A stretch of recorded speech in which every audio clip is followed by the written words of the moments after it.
കരാറനുസരിച്ച് ബന്ദികളെ മോചിപ്പിക്കുന്നതിന്റെ ഭാഗമായി 4 ഇസ്രായേലി തടവുകാർക്ക് പകരം 200 പലസ്തീൻ തടവുകാരെ ഇസ്രായേൽ മോചിപ്പിച്ചു. ഹമാസ് മോചിപ്പിച്ച 4 വനിതാ ഇസ്രായേൽ സൈനികർ കാരാഗ്രഹവാസത്തിലെ അനുഭവങ്ങൾ പങ്കുവച്ചു. ഗാസയിലായിരുന്ന ദിവസങ്ങൾ തടങ്കലിൽ സൂക്ഷിക്കുന്നവർക്കായി ഭക്ഷണം പാകം ചെയ്യുകയും അവരുടെ കുഞ്ഞുങ്ങളെ പരിപാലിക്കുകയും ചെയ്യേണ്ടി വന്നു. ഗാസയിലെ 477 ദിവസത്തെ തടവ് ജീവിതത്തിനു ശേഷം ശനിയാഴ്ച ഇസ്രായേലിലേക്ക് തിരികെ എത്തിയത് ഡാനിയേല, ലിറി, നാമ, ലെവി, കരീന എന്നിവരാണ്.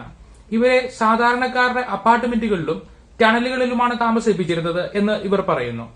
ശുചീകരണ സൌകര്യങ്ങൾ മോശമായ സാഹചര്യത്തിലായിരുന്നുവെന്നും നാളുകളായി കുളിക്കുവാൻ കഴിഞ്ഞിട്ടില്ല എന്നും ഇവർ പറഞ്ഞു. 4 പേരെയും ഒരുമിച്ചാണ് താമസിപ്പിച്ചിരുന്നത്. ഈ കാലയളവിൽ അറബി സംസാരിക്കുവാൻ ഇവർ പഠിച്ചു. 477 ദിവസത്തിന് ശേഷം മോചിതരായ ബന്ദികൾ ഇന്ന് അവരുടെ മാതാപിതാക്കളെ കണ്ട് സന്തോഷം പങ്കുവച്ചു. ഹമാസ് ഇവരെ ബന്ദികളാക്കി കൊണ്ടുപോയ ആദ്യ നാളുകളിൽ പ്രായം ചെന്ന ആളുകൾക്ക് ഭക്ഷണം പാകം ചെയ്ത് നൽകാനും പരിപാലിക്കാനുമാണ് ഇവരെ ഏൽപ്പിച്ചത്. ഇവർ പലസ്തീനി സ്ത്രീകളാണ് എന്നാണ് അവർ ചിന്തിച്ചത്. പിന്നീട് ഗാസ സിറ്റിയിലെ പലയിടങ്ങളിലേക്ക് മാറ്റി താമസിപ്പിക്കുകയും ടണലുകളിൽ ആക്കുകയും ചെയ്തു. ഇസ്രായേലിന്റെ ശക്തമായ ബോംബാക്രമണം നടക്കുന്ന ദിവസങ്ങളിൽ ഭക്ഷണം ലഭിക്കാതെ വന്നുവെന്ന അനുഭവം ഇവർ പങ്കുവച്ചു. 4 വനിതകളിൽ ഒരാളായ ലിറി അബാഗാണ് ഹമാസ് ഉദ്യോഗസ്ഥരുമായി ആശയവിനിമയം നടത്തിയത്. ഈ കാലയളവിൽ ഹമാസിന്റെ ചില മുതിർന്ന ഉദ്യോഗസ്ഥരെയും കാണാൻ ഇടയായിട്ടുണ്ട്. ഹമാസിന്റെ ആളുകൾ പുറത്തു നടക്കുന്ന പോരാട്ടത്തെക്കുറിച്ച് ഇവരെ അറിയിക്കുമായിരുന്നു. ശനിയാഴ്ച റെഡ് ക്രോസിന് കൈമാറുന്നതിന് മുൻപേ ഗാസ സിറ്റി സ്ക്വയറിലൂടെ 4 വനിതകളെയും പരേഡ് ചെയ്യിച്ചു. അവരെ പിടിച്ചു വെച്ചിരുന്നവരോടൊപ്പം ശാന്തമായി നടന്നാണ് അവർ സ്റ്റേജിലെത്തിയത്. ഹമാസിന്റെ വലിയൊരു ജനക്കൂട്ടം സ്ക്വയറിൽ കൂടി വന്നിരുന്നു. അവർക്ക് നേരെ പുഞ്ചിരിച്ചുകൊണ്ട് ഇവർ 4 പേരും കൈകൾ വീശി.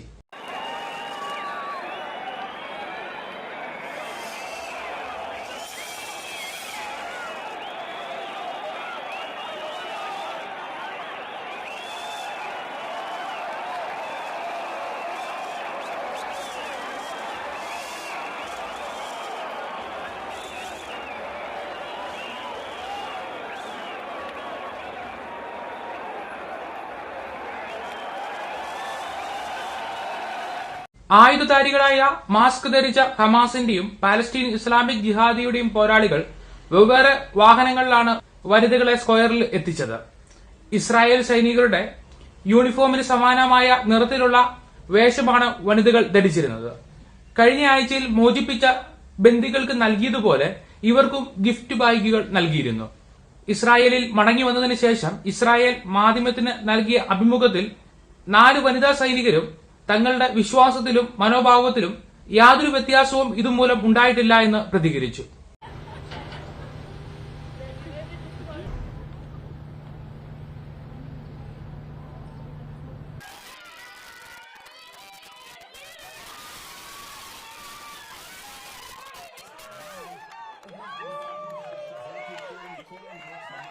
Schon links an der Schon gehen.